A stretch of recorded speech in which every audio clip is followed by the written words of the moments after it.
We welcome you back to another episode of Tornado Talk here on Monday night, November 17th. I want to wish you all a happy early Thanksgiving. After tonight, I won't talk to you until after the holidays, so we're glad to have you along with us tonight here live on YouTube as our all Brevard College home athletic games. As I've said in the past, time and time again, in the world of streaming services and subscriptions, we're so thankful that we can bring it to you live and free of charge. My name is Ryan Wilkes. I'll be taking you through all your coverage tonight, and so glad to have you with us. Without further ado, let's thank our corporate sponsors, Bojangles, BSN Sports, Comporium, Earthling Coffee, Hampton by Hilton, Jets Pizza, UNC Health Party, Pepsi, Pinnacle Financial Partners, Platt, Prolific People, Suburban Propane, Subway, and Zaxby's. Again, thank you to all our corporate sponsors for your continued and ongoing partnerships as we head throughout 2025, soon into 2026. We greatly appreciate it and all the support for Brevard College athletics. Weekly roundup, busy week for Brevard College. Brevard College women's basketball started the season 2-0 with double-digit wins over Warren Wilson and Bob Jones, both on the road, back on the road tonight against Guilford before coming home for the home opener on Friday against Johnson and Wales. Good start for the ladies. All on the road to start, but coming home this Friday. Be sure to come out to the Bosch to check that one out against Johnson and Wales. Brevard men's basketball started the season with a win, but since then, two hard-fought losses at the hands of LaGrange here at home and then on the road to Warren Wilson. So men's basketball looking to get back on track. A lot of positives so far. Just got to figure a couple things out early in the season. Brevard Cross Country wrapped up its 2025 season with a handful of solid performances at the NCAA South Regional in Salem, Virginia. We'll talk to cross country here in just a moment. And Brevard football, who we'll also talk to tonight, wrapped up its regular season with a big win over North Carolina Wesleyan that crowned the team the winners of the Spirit of the Old North Trophy, which goes to the top USA South team in North Carolina with its record against in-state opponents. Again, Brevard finished 3-0 with wins over Greensboro. Previously mentioned North Carolina Wesleyan and Methodist, 45-6. The football team won a really good performance at home. We'll hear from some of those guys later. Without further ado, we'll welcome in our first guest tonight. It's head cross country coach Cam Eisenhower. Cam, how are you doing tonight? I'm good, Ryan. How are you doing? Good. Thanks for hopping on. It's been a little while since we've talked, but really solid 2025 season for the cross country team that ended this weekend, as I mentioned, at the NCAA South Regional in Salem, Virginia. Throughout this season, times improved significantly. We talked about that earlier today and throughout the year. From a bird's eye view, what did you like about the performances from your team this season? Overall, we came closer together as a pack. We ran together during practice and during races, and it really paid off. From the start of the season to the end of the season, we improved drastically and got better each and every day. And I was really proud of how we competed and how we raced over the course of the season compared to last season. The men and women have really grown and shown great improvement. A lot of different courses this season for you all. What challenges, but also opportunities did this 2025 schedule bring? The challenges that it brought, definitely a few unfortunate injuries that happened along the way that we couldn't have predicted or done anything about.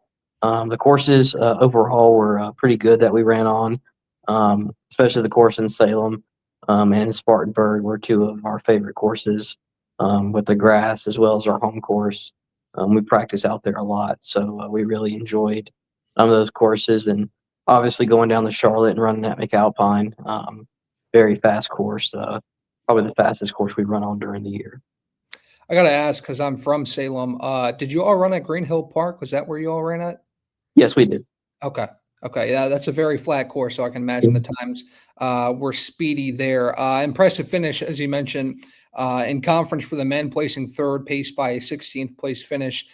For Matthew Harris, what did it take in that conference race to finish in the upper echelon of the USA South?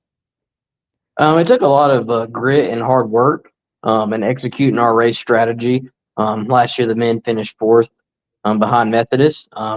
This year, we were determined to beat them, and we beat them handedly, which I was very happy with.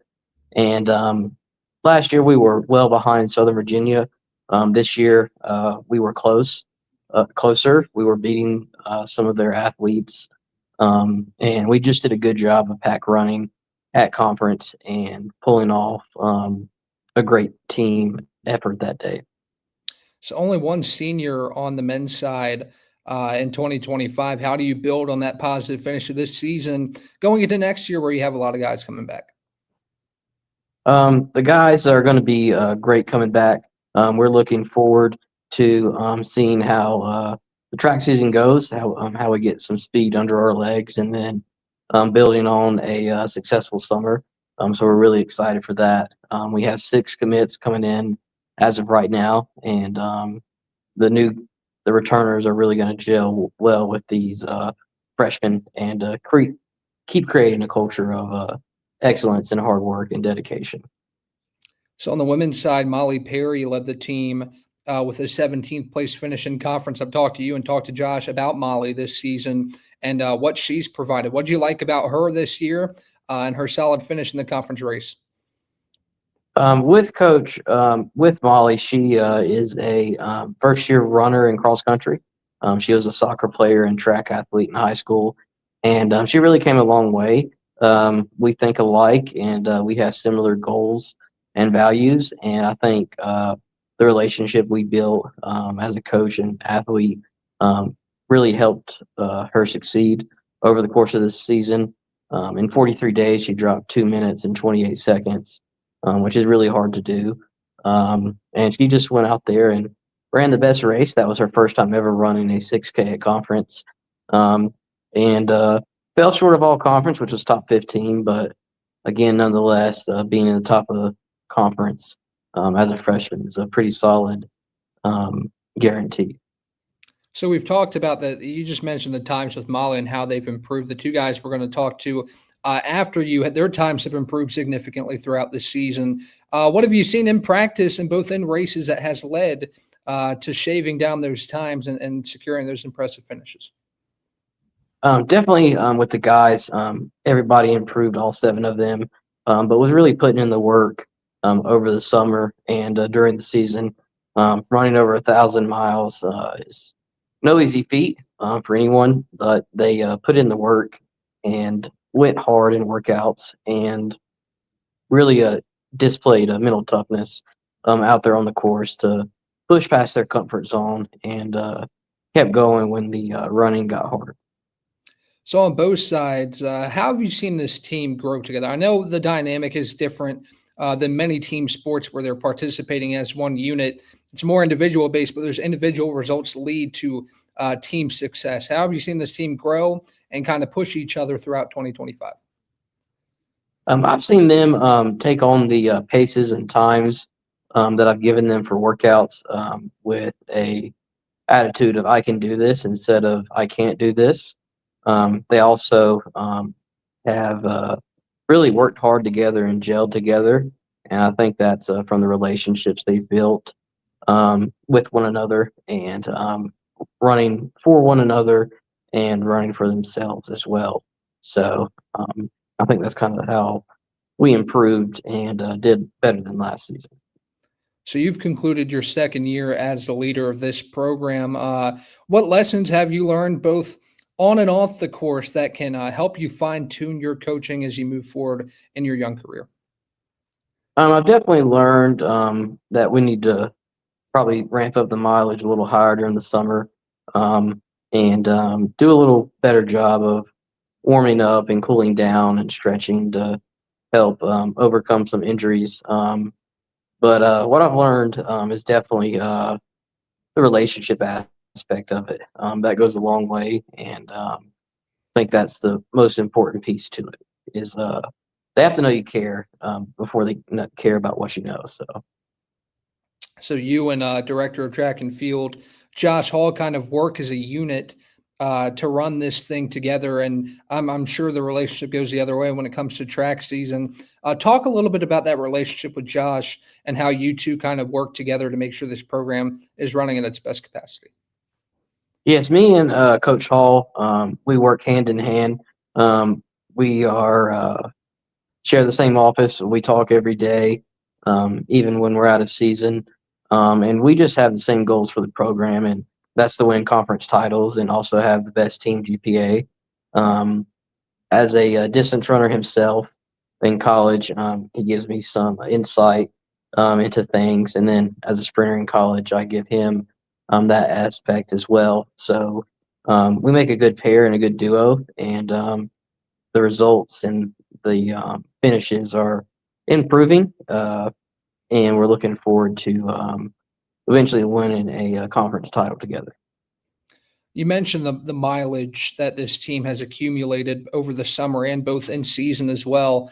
Talk a little bit about this area and what it provides in the differing terrains and the differing elevations that you can kind of use to your advantage to kind of get a feel for a bunch of different courses that you might face.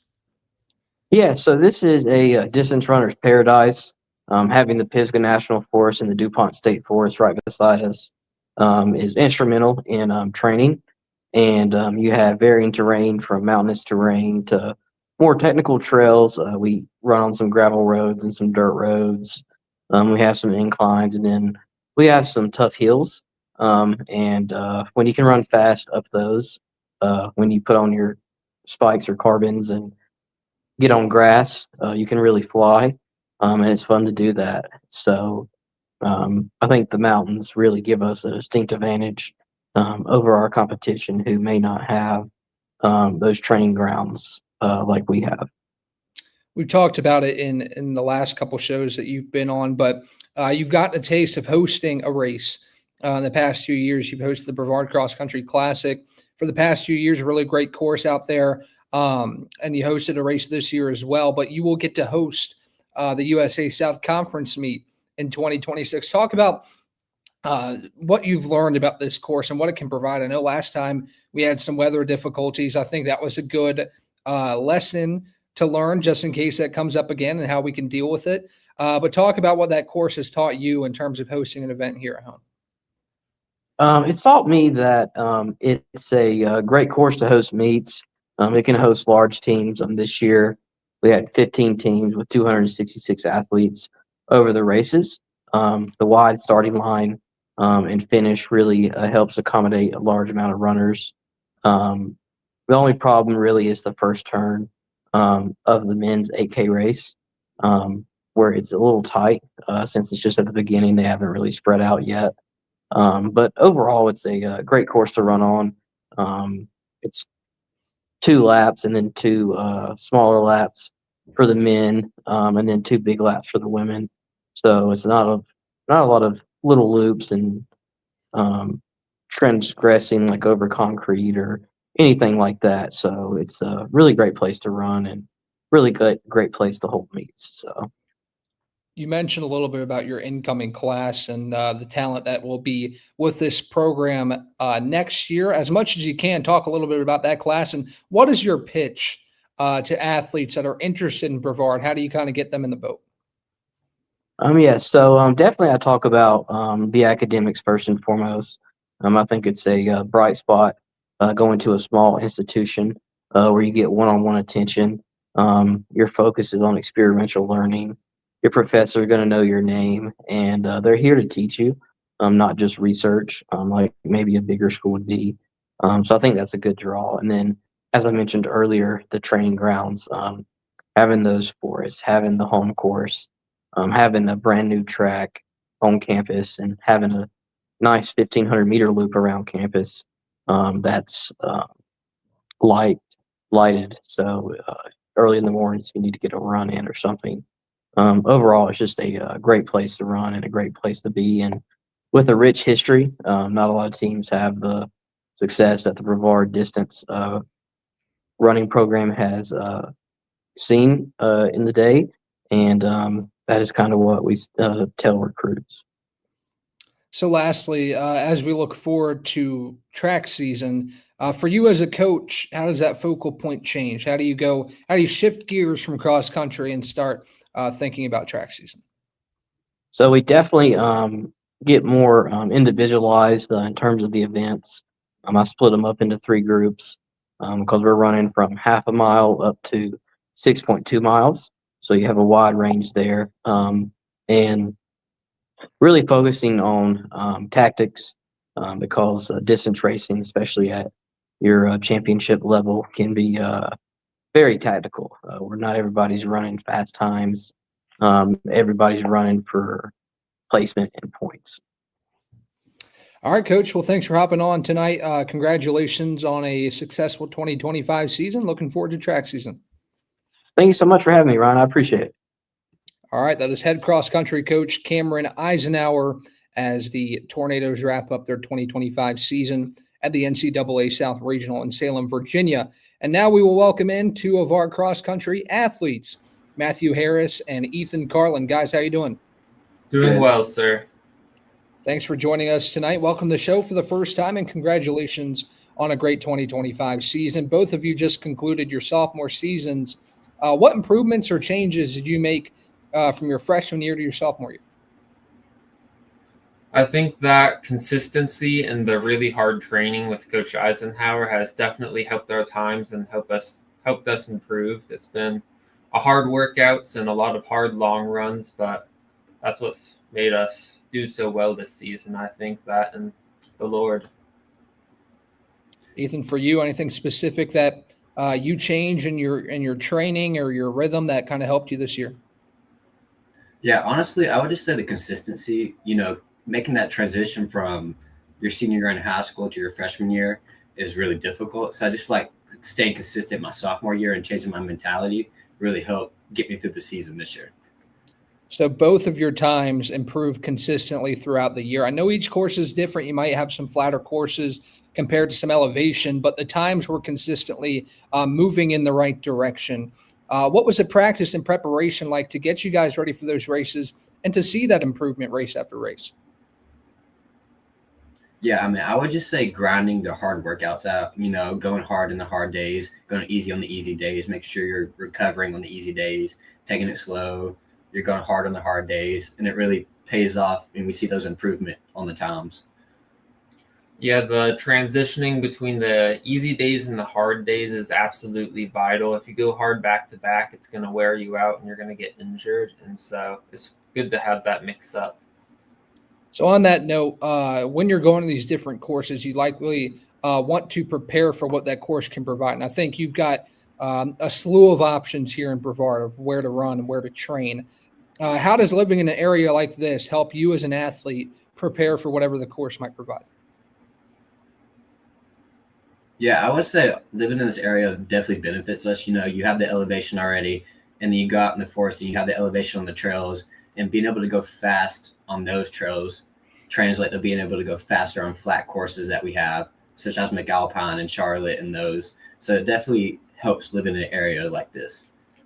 The oxygen content is also another thing to mention. When we're running up here, it's a naturally higher elevation than closer to the ocean in certain areas at lower elevations. So the oxygen is thinner up here where we're running. So when we go back down where the oxygen is thicker, we'll naturally be faster because we're training under thinner conditions. So back-to-back years, you all have been able to run on your home course, and that will continue in 2026 when you all host the USA South Conference Championship next season. What has that course been like for you guys? What have you learned about that course, and how exciting is it to be able to host in 2026? Honestly, I'm really excited for it. We train there. We run workouts there. During cross country, there 2 or 3 days a week running hard workouts, getting the training in. So being able to have that home course advantage is already a leg up on the competition, letting alone knowing how to run the course itself. So it'll help us for the conference meet. Yeah, Ethan is absolutely right about the home course advantage, and it's always just a beautiful location to run with the mountains in the background. So coming in the conference meet this year, you all had a goal to beat Methodist, and you did that handily. What was that goal like for you to get to achieve that? And what was that moment like when you knew that you had finished third in the conference? It was such a relief, to be honest. We've worked 28 weeks to get to conference. You know, we've been running since beginning of May. We put in the summer mileage, and to be able to finally get to that goal and accomplishment meant so much at conference, because we've all been through so much throughout the season with injuries and ups and downs. So it meant so much accomplishing that goal. Yeah, it was absolutely a pleasure. Also, just to shave off so much time from last regionals and last conference. I mean, just the average team that time was so much better. So a fairly young team this season. You all two of the underclassmen. You'll be upperclassmen next year, but only one senior this year on this year's team. How have you all bonded as a squad, knowing that you guys will be together again next year for the most part? How have you guys bonded throughout this season, both on and off the course? We've bonded pretty well. I like to say this team's a family. I mean, 4 of us live in a village together. We live in a building together, so we know each other. We see each other on a daily basis. We ask how it's going. And then when we get to practice, you know, we switch to running and we ask questions, how everybody's been doing everything. So it's a family community and family environment, and it really benefits us as a running team. He's absolutely right about that, and it's great to be with these awesome athletes around here. So you guys mentioned your time together. I know as runners, you likely like to appreciate your downtime when you get it. How are you spending that downtime? What are you doing? What are some of your hobbies that you have outside of running?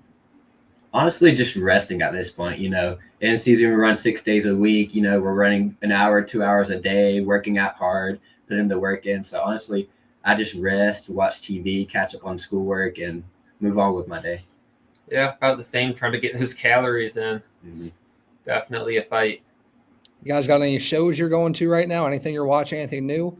Not really, just any DC or Marvel TV Okay. shows, movies. There you go. There you go. So I ask every athlete this question, every new athlete that's come on the show. I'm going to put you on the spot here. What does the week leading up to a race look like? And on race day, do you have any specific superstitions? Put on one shoe before the other, or tie one shoe before the, whatever it may be. And what kind of music do you listen to get you going before the race? The week before we meet, usually it's easier for us. You know, we want to conserve our legs, conserve the energy, make sure our body's right for the race. Because, I mean, we're running a 5-mile race, so it's difficult. You know, you conserve energy and everything. And I don't really have any superstitions, because I feel like if I get into it, I get too caught up in the moment for it, and it just messes up the mentality for the race. So I just go on about my day, do whatever, you know, go to lunch, go to class, and move on with my day. I'm the same. I try to avoid those superstitions. I think that they replace good and hard training. I will say, though, I listen to a lot of worship music before I run to help myself hype up and get pumped. And so that's that and sleep. There you go. You two have been a big part of this first class for Coach Eisenhower. Take me back a little bit. What got you here to Brevard College, and how has his leadership kind of guided you throughout your first 2 seasons? Yeah, originally I didn't think I'd ever run in college. You know, I played soccer through my sophomore year of high school. I just started running. My times were not great, but Coach Hall and Coach Eisenhower reached out to me, took a chance on me, and got me here. You know, my first season wasn't as smooth as I wanted, but they took a chance, and I've got to where I am now, and I've improved so much just off of their coaching and their training, and I really am glad for that. So. The coaching of Coach Eisenhower and Coach Hall, both of them together, has been absolutely wonderful. I never ran in high school, actually, because I was homeschooled through most of that. And so this was my first experience running for a college team, and it couldn't have been a greater pleasure. And I've enjoyed every minute of it, and I've improved by over 4 minutes from my time last time in regionals. So for you, Ethan, I'll focus on you first. You're getting ready for track season. What does that preparation look like to kind of shift gears from cross country to track? And how does that training differ as you move into track season? Yeah, you know, going into track, I'll mainly focus on the 10K outdoors, 5K indoors. So that'll be a little more distance training, you know, going longer in the reps on the workouts, hitting the 2K, 3K reps, just going longer, going harder for as long as I can. And plus building some speed into that to be able to have speed in the lower distance events that I'll switch off to through the indoor and outdoor. But yeah, mainly just building more mileage because it's longer races, longer efforts, harder efforts. And yeah. For you, Matthew, I know you're not running in track this season, but you've got some exciting plans this next semester. Talk a little bit about what you'll be doing the next semester. So I'll have to be waking up pretty early to get out there and run, or I'll be doing it late at night because I've got my immersion semester coming up with wilderness leadership, which is my major. So I'm going to be spending basically weeks in the woods, backpacking, canoeing, traveling around in the woods. So I might be running 5 a.m., doing a 5-mile jog before the rest of the guys get up, camping, and try to get that in before a long day of hiking. So, but it'll be good. It's also good cross training, all the hiking and backpacking and canoeing. And I'm looking forward to it and just trusting God in it. So Awesome. Well, you guys want to make any shout outs? Thank anybody before I send you on your way tonight? Yeah, I want to shout out to my family. You know, they've been a big part of this. My mom, my parents, my brother believe in me. They've showed up to my meets. They've drove 8 hours to watch the regional meet. So I really want to shout out to my parents and my family. And I want to shout out to Shay Granger, my training partner, my distance training partner. He's been there through thick and thin with me, running long runs, easy runs, workouts. And shout out to Molly Perry. She's a great freshman this year. She did really good.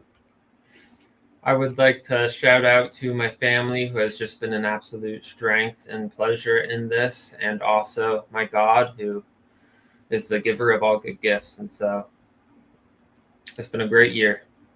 All right, guys, y'all have been great. Thank you for hopping on for a few minutes tonight. Ethan, good luck with the track season. And Matthew, good luck in your endeavors here in this next semester. Thank you, sir. All right. That is Matthew Harris and Ethan Carlin of the cross country and track teams. They were a joy to have on. Thanks for all the comments. Thanks for all the interaction. We do greatly appreciate that. As we wait for our next guest, just want to thank everybody for hopping on tonight throughout the year. It's been a ton of fun, a ton of engagement. I know I've got a couple friends tuning in and leaving their comments. So if you ever see me smile or break character for a moment, just know I'm reading the comments that my friends are leaving. So I do appreciate them engaging and keeping me entertained here tonight. And thank you to the Harris family and the Carlin family for leaving their comments. Yeah, got a lot to be proud of with those two guys and the season that they had. I want to remind you guys, again, every home athletic event that we stream will be live and free for your enjoyment here on YouTube. So grateful we can do that for you all. I've had a ton of fun calling the games. I hope you all have enjoyed tuning in as well. And we're thankful for your continued support of Brevard College Athletics and what you guys have been able to provide us this year. Again, reminder, the women's basketball team is in action at Guilford tonight. I'm going to try and find an update for that here in just a little while as the women look to move to 3-0. We'll be home this week against Johnston & Wales, North Carolina team coming to town as Brevard will open its home calendar here against Johnson & Wales this season. The women have been really impressive. Caden Johnson, USA South Player of the Week after scoring 23 points against Warren Wilson, the second one of the season for Brevard.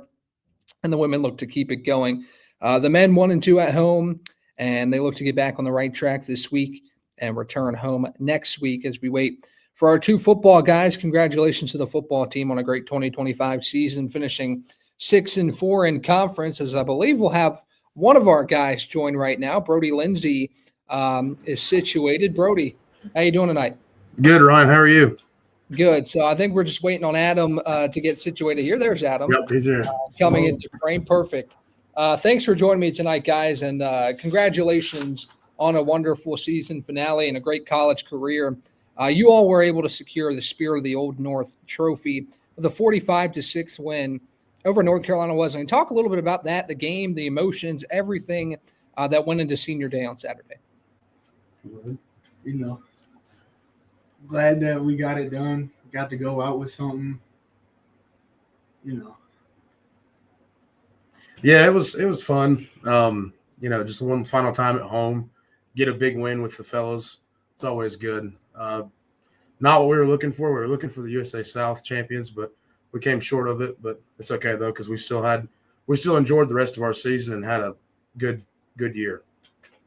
So you talk about some of the ups and downs that came throughout this year, a lot of highs, some tough one-score losses. I wouldn't call them lows because you guys were on those games and had chances to win those games, but the energy never faded. And Coach Kai talked about that a lot. He said there was maybe one practice in the summer that heat-induced lack of energy, but he said other than that, practices were great. How were you able to stick together as a unit throughout this season and finish on the high note that you did? I really just think having everybody like played together for a while, and of course we had some new guys come up, but everybody played together. Everybody knew how everybody operated, and just tried to, make the best out of it. And afterwards, all of us would usually go out to eat. We'd hang out on the weekends when we didn't have football or whatnot, and watch college football or NFL games on Sunday, and just have a good team morale all together. We got a good culture here, a bunch of great people around us, So got to bounce back from losses, and we did. And that's what happens when you surround yourself with good people. So talk a little bit about your time here at Brevard. How has your time on the football field and with these guys kind of molded you as an individual and gotten you ready for life after football?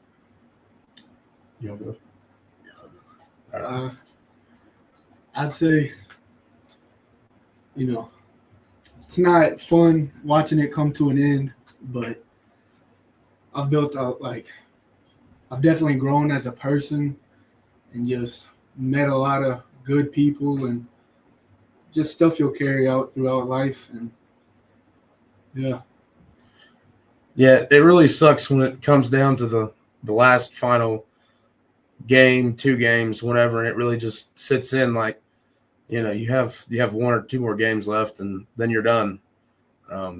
It's not always fun, but it's you take part of the moments and the times that you had with the guys, and you just relive and think about those and all that kind of stuff. It sucks to see it come to an end, though. Yeah, I think you guys have a lot to be proud of in your college careers and what you've been able to produce on the field. Brody, you've been an anchor of this offensive line for 4 years. And Adam, you recorded a career high in receiving yards and receptions this season. Talk a little bit about the development through your 4 years, when you first got here to now, and some of the guys that maybe had a hand in that.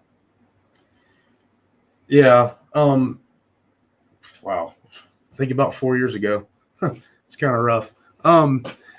When I came in here, I was the young guy. It was me and Rucker that was the only 2 that actually started as freshmen and played and whatnot.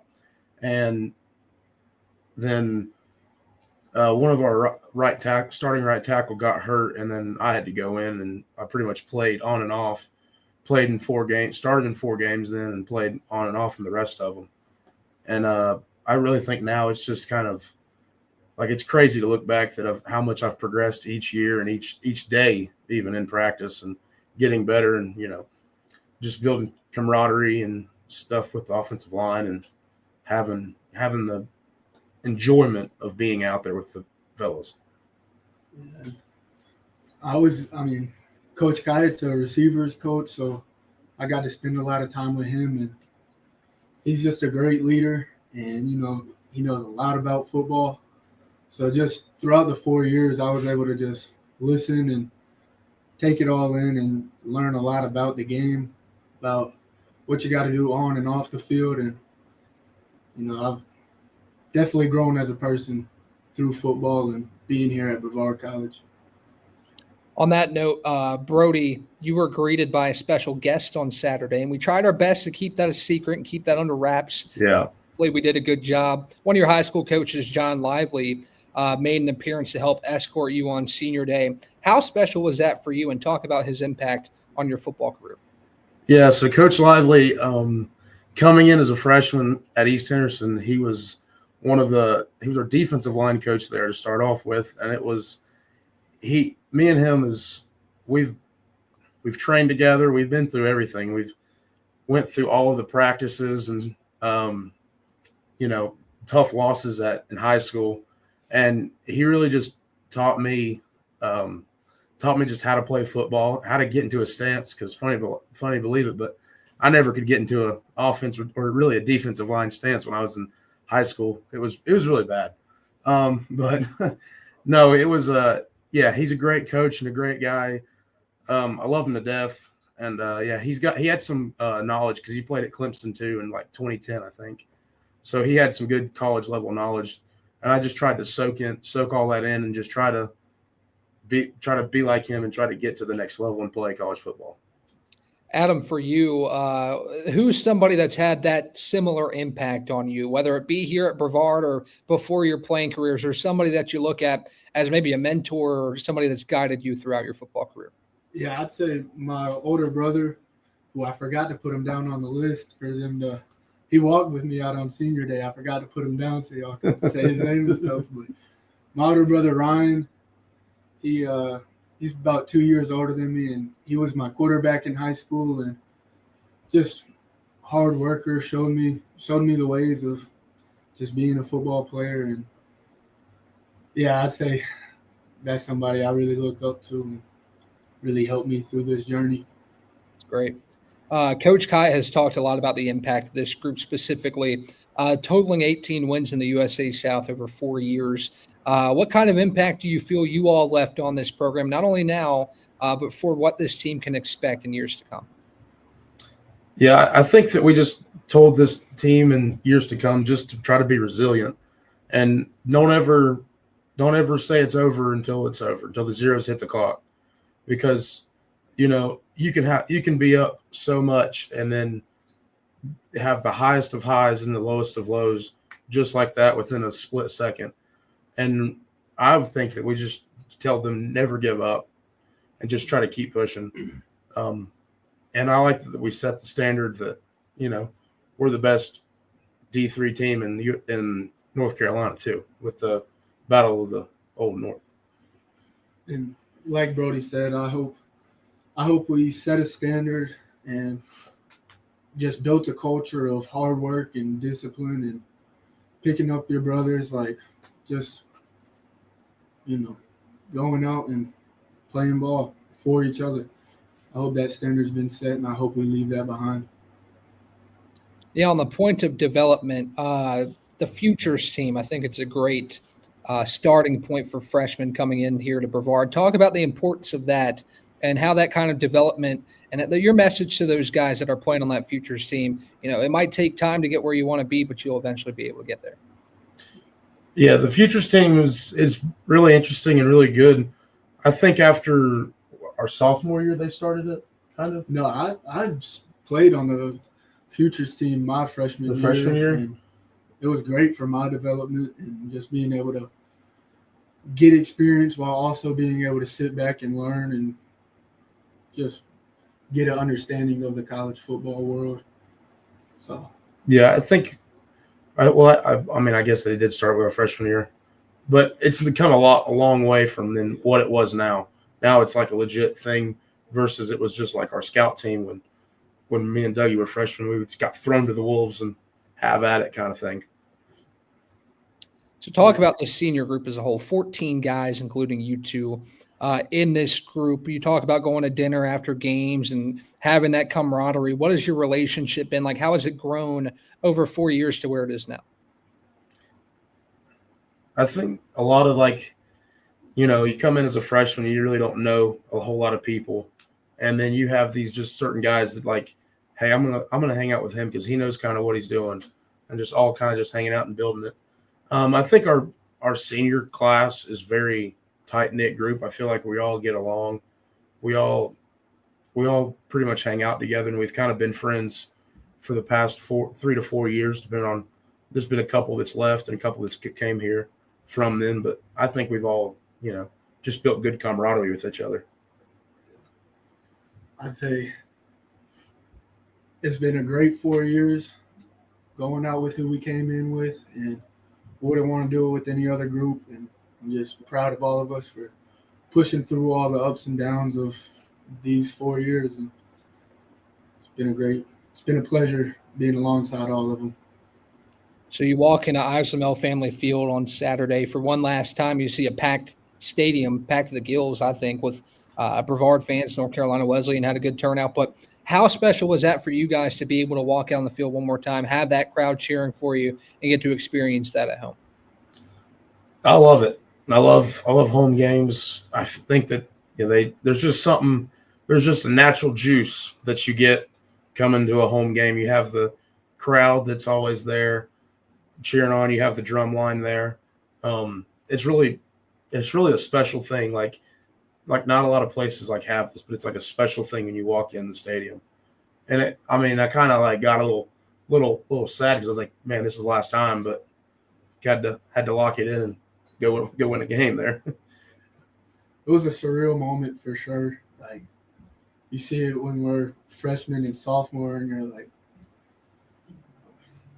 it feels like forever away, but really it was right around the corner. Yeah, emotions were flying, but still got the job done. All right, I'll take a break from the hard-hitting questions. I know I've kind of hit you guys with some tough ones tonight. But what did your pregame – I'm always interested to find this out. What did your pregame routine look like from the time you got to the field to the time you came out for warm-ups? Did you have any superstitions, any specific music, anything along those lines? Well, firstly, I drink a Pedialyte before the game, and I listen to music fairly early in the morning, and then, I kind of just cut all the music off and just try to stay present, just be where my feet are. That's kind of what I do leading into the game. Yeah, so every morning I got to go start with a Dunkin' coffee. I got to go get my coffee in the morning, and then that usually kicks it off. But usually we'll get to our pregame walkthrough or pregame meal or whatever, and then once I go, I usually go straight to the locker room after that. I'll throw I'll throw a little bit of rock, a little bit of country on there, a little bit of rap too, and then I'll go out on the field and stretch and warm up a little bit, and then come back in and kind of like what Dougie said, I'll try to just be present in the locker room and just get ready, get taped up, and then just go out there for the game. So one guy you two both kind of probably have one of the tighter relationships with, also is senior quarterback Ethan Beamish, whether you're protecting for him or you're catching passes. Talk about the relationship with your quarterback and how you guys have kind of helped to combine and create such a special offense this year. Man, I love that kid. Me and him, we give each other crap all the time. We're like two brothers. We'll bicker sometimes. We'll mouth back at each other, but at the end of the day, it's all brothers, and it's all love from there. So I enjoy being around Ethan. He's a great dude, great guy, and I wouldn't want nobody else to be my quarterback. Just like he said, love the guy. A lot of hard work and a lot of hours have been put in, just trying to develop, like, be on the same page with everything, and I trust him. So, yeah, it's a great relationship. Last question I'll ask you guys. What are your plans after graduation? What are you hoping to do with your degree here from Brevard College and heading in the real world? Well, firstly, I'm going to try and play ball as long as I can. And then I definitely want to get into coaching later down the line and, yeah, stay around football as long as I can. Yeah, I'm going to try to I don't know if I want to keep playing or not. I still love the game. I just don't know where I would go. But I'm going to try to see if I can't go play overseas or maybe even try to get on a practice squad for the NFL or something. And then if that didn't work out, try to stay around and coach a little bit. Maybe go be a fireman or go work for Duke Power. One of those yet. Haven't decided yet. Awesome, guys. Well, thanks for hopping on tonight, talking a little football, and congratulations on not only a great win on Saturday, but a great college career. And I wish you all luck moving forward. Thank you, Ron. Have a good one. All right, guys. That is offensive lineman Brody Lindsay and wide receiver Adam Douglas. What a career for those two. What a season, and just what a great playing career. Brody Lindsay, 4-year offensive lineman, and Adam Douglas, who had a wonderful year catching passes from Ethan Beamish. I can think of just 4 or 5 times off the top of my head that Adam was making a play, that big 75-yard touchdown against Erskine, just to name one. What a game that was. So many fun moments with the football team this year as we put a bow on Brevard College football. Had a great time talking to Coach Bill Kite. We'll hear from a couple of defensive players here in a moment once they get situated, but just want to extend my gratitude and my love for Brevard College football this year and what they've been able to accomplish. I know the goal at the end of the day was not where they ended, but they had a great year and got to cap it off with the Spirit of the Old North Trophy. If you missed that, the explanation of that, Brevard finished 3-0 against in-state USA South foes with win over Greensboro. Methodist, and most recently North Carolina Wesleyan. Perfect record against teams in the USA South Conference inside the state of North Carolina. So a lot to be proud of there and a lot to be excited about moving forward with the futures and with the young players that are in this program as our next two guys. Bailey Ramey and Obadiah Grimes will join the show tonight. Fellas, how are we doing? Good, Doing man. How great. about you? Good. Thanks for hopping on for a minute. Congratulations again on a great win on Saturday and a wonderful college career. It was a smothering performance defensively, to put it lightly. I mean, you allowed just 6 points and you forced 4 North Carolina Wesleyan turnovers. What did it take on an emotional day to come out and have that kind of performance? Yeah. I mean, especially us seniors, we just ready to go. We were all fired up. I mean, looking at the clock, you kind of just wanted it to freeze and never keep rolling. So we were just knowing that for 60 minutes, we just had to come out and fly around. So we were excited for one last opportunity with the guys we got. Now, you two were obviously vocal leaders of this defense. Just seeing it on the field, talking to coaches, you two were names that consistently popped up as leaders of this group. How much pride did you take in that? Leading this defense day in, day out, whether it be in practice or on the field? For me personally, I feel like it took a lot. It took a lot to sit there and, Tuesday practice come in with the day one install of maybe we had a new play or whatever the case may be, and sitting there and, guys either understanding and comprehending what the play would be, or maybe they didn't.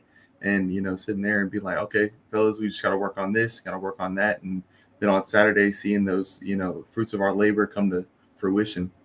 Yeah, for me, I mean, being the middle linebacker, it kind of correlates over to being the quarterback of the defense. So something you kind of inherit on defense, the defense side of the ball. But for me, it's something I take personal, is to be that vocal leader we got on defense, get everybody lined up, get everybody just excited to play the game.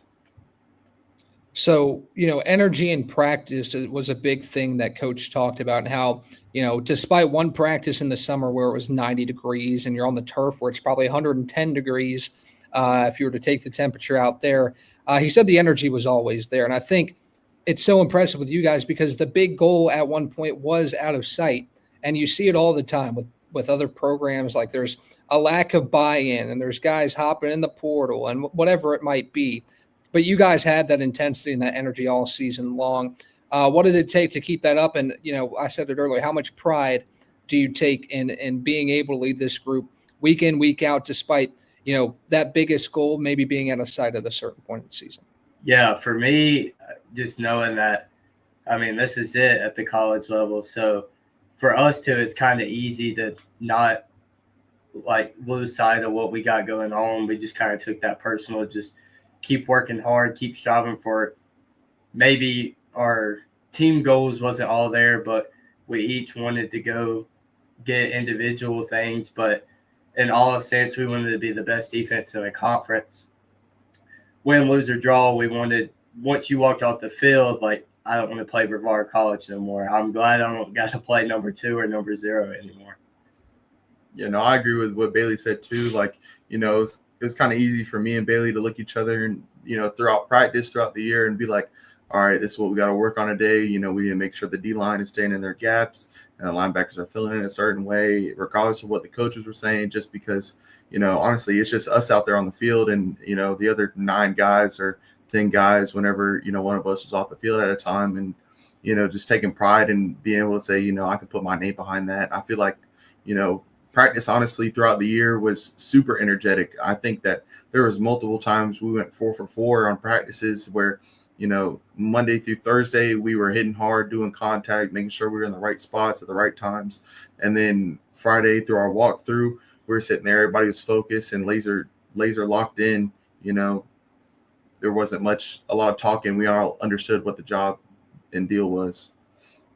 So coach has talked a lot about growth over the years, and Obadiah, you're a guy that he mentioned just came into this year with a different mindset. Just wanted to rip heads off coming in to practice in the fall. Talk a little bit about your growth, both of you, over the 4 years here, and how you came in as a freshman and how you are now. For me, I feel like there was a lot of growth. I kind of got thrown in the fire my freshman year, and by the grace of God being able to put in the spot where I was able to start and play all 10 games. Yeah, I mean, it's kind of difficult though, to sit there and, look back and reminisce and be like, oh, dang, I wish I could have done this different or done that different because, going into this year, obviously, like Bailey said earlier, like it was the last time I was ever going to be able to put the Tornadoes on my chest and be able to go out there and play for my brothers. And so I just want to make the most of every moment I could have this past year. Yeah, for me, my growth was a little bit different than Obi's. He got to play his position his freshman year. Fortunately enough, I was able to make contributions on the special team side of the ball, as on all core four special teams. So that's kind of where I made my name for myself as a freshman. And then coming in sophomore, junior this year, just kind of coming in, being that guy and being able to take over. So a lot of people talk about sports as more than just a game. It goes into life as well, different lessons you've learned. What lessons have you all learned specifically that you can take into your personal lives? Yeah, I mean, one thing is growth, like what we just talked about, just being able to come in every day and just work your tail off every single day. Every day you come in the weight room, the classroom, just whatever it is, just being able to come in and doing stuff with a purpose. I mean, when you go into the weight room, have a purpose. When you go on the practice field, do it with a purpose. When you go in the classroom to do work, do it with a purpose. So all the things I do, I want the end goal to be the best thing possible.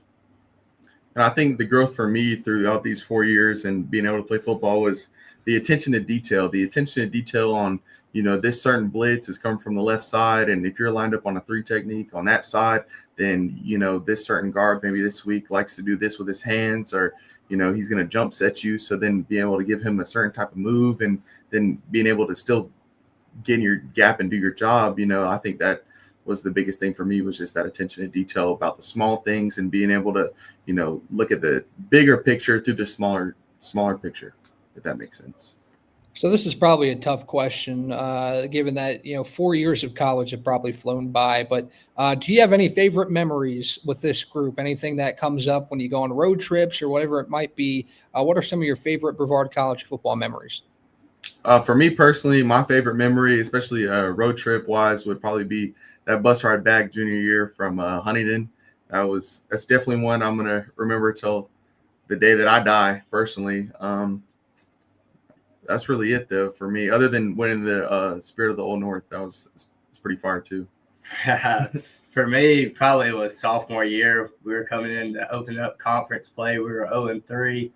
We had Maryville coming in. They were 3-0. So we were both 0-0 in conference play, and we know in the USA South, the only thing that does matter is conference play. So we came in, had a great attitude about the game, and ended up coming out on top. And I think, what was it, triple overtime? Yeah. And we ended up having people like run on the field after the game. So for me, that was probably the coolest memory I had personally. So as you two being two of the top producers on this defense, there's a lot of guys on this team, a lot of guys on the roster, a lot of young guys that come in. How do you kind of teach and mentor these younger guys and kind of let them know what the expectation of this program is? Yeah, for me personally, is having somebody like that. For me, when I came in, I had Toby Naylor, was a 5-year starter here, great player. So being able to learn under him was big for me. And I kind of took all those lessons he's taught me and kind of handed the keys to the younger guys as well.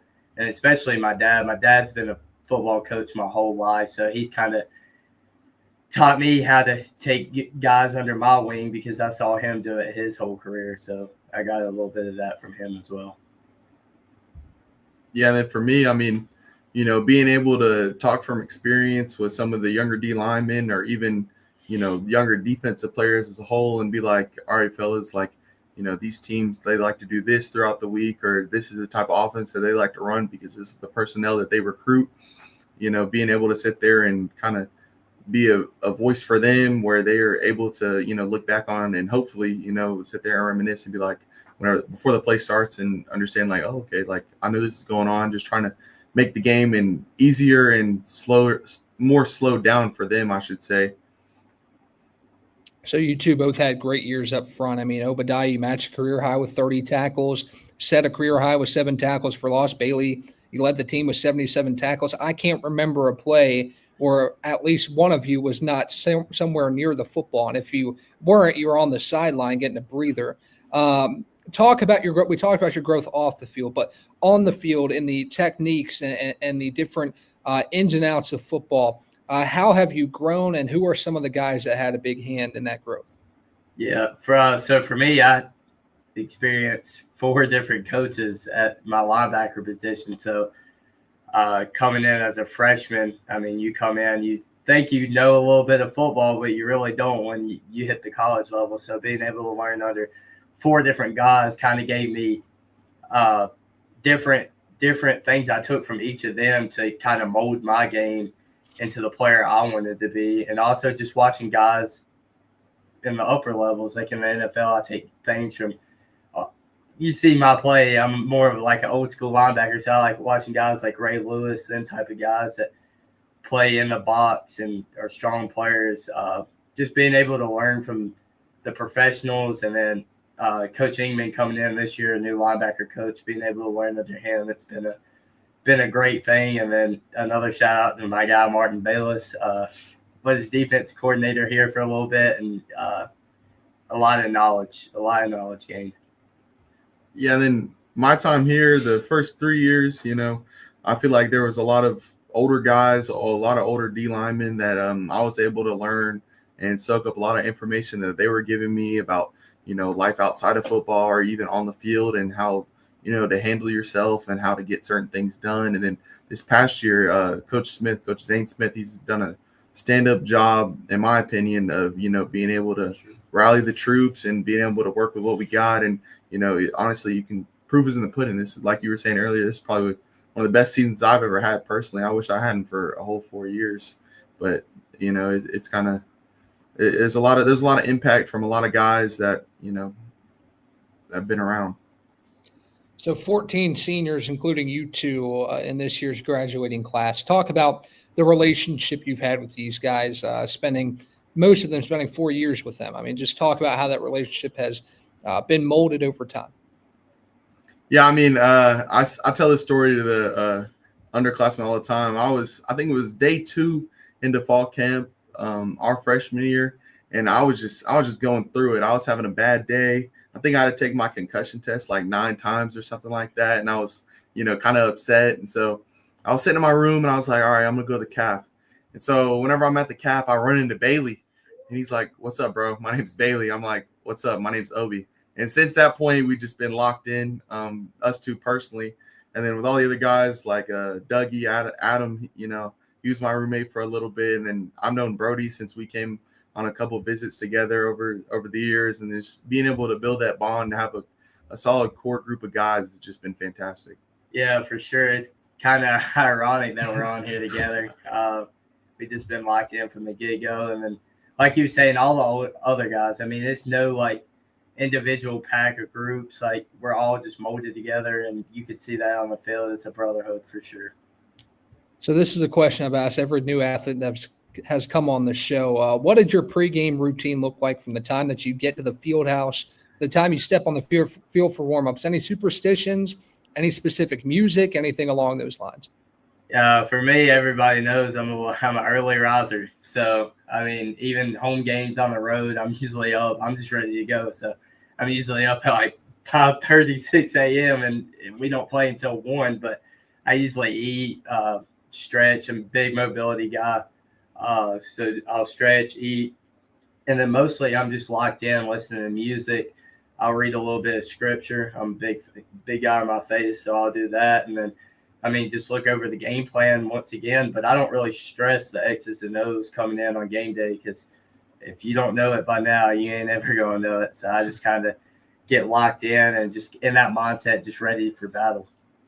Yeah, no, for me, I mean, I think a huge part of my time here over the 4 years, I cannot go out on the field before, like, we actually go out for warm-ups and stretches. I can't do it. Some guys will take their jersey out there, or they'll have a shirt with their number on it and go out there and warm up a little bit extra. I like to just sit in my locker, go get taped, drink a little bit of water, make sure everybody else is okay, make sure everybody else is understanding what's going on, what we're about to do, and just kind of bring that intensity and bring that, fire from the locker room before we go out there. So last thing I'll ask you guys before I let you go tonight, talk a little bit about your future plans. What are you hoping to do after college, whether it be on the field or going in the workforce? Yeah. So for me, hopefully I'm able to come back and be retained as a coach here. Need to talk to Coach Kayet about that. And then after that, by God's grace, I can have an opportunity to play football at the professional level. But that's really all I'm looking forward to. Yeah, for me, it's just extending my playing career. I mean, I was really upset after Saturday, but I know just praying about it, I know there's bigger and greater opportunities in my future. So extending my playing career for sure is my biggest goal, and that's what I want to do. But also, like Obi is saying, coming back and helping the guys out and being a coach here would be great, especially in like my off season for my pro season would definitely be a big thing for me, because being a coach is really what I want to do in the future as well. All right, guys. Well, you made Saturdays the pleasure for me. I really enjoyed watching both of you two play. Shame only got to watch 1 year, but you guys were a blast to watch. And I appreciate you hopping on tonight on this episode of Tornado Talk. Yes, sir. Yes, sir. Thank you. All right. That is Bailey Ramey and Obadiah Grimes to round us out tonight. We're a little over time here, so I'll keep it short. But thank you all for tuning in. It was a great show. We talked across country, and we tied the bow on football, talked to a couple of the seniors to recap what was a great senior season. So we'll take a couple weeks off. We won't be here on the week of Thanksgiving. We will take that Monday off, but we'll talk to you again on December 1st. We'll have a lot to talk about when we return. So I thank you guys for joining me tonight. Thanks for all the engagement, the comments, and just being here tonight. I do greatly appreciate it. So with that being said, we're going to close out this episode of Tornado Talk again. My name is Ryan Wilkes, and I will talk to you again here in a couple weeks.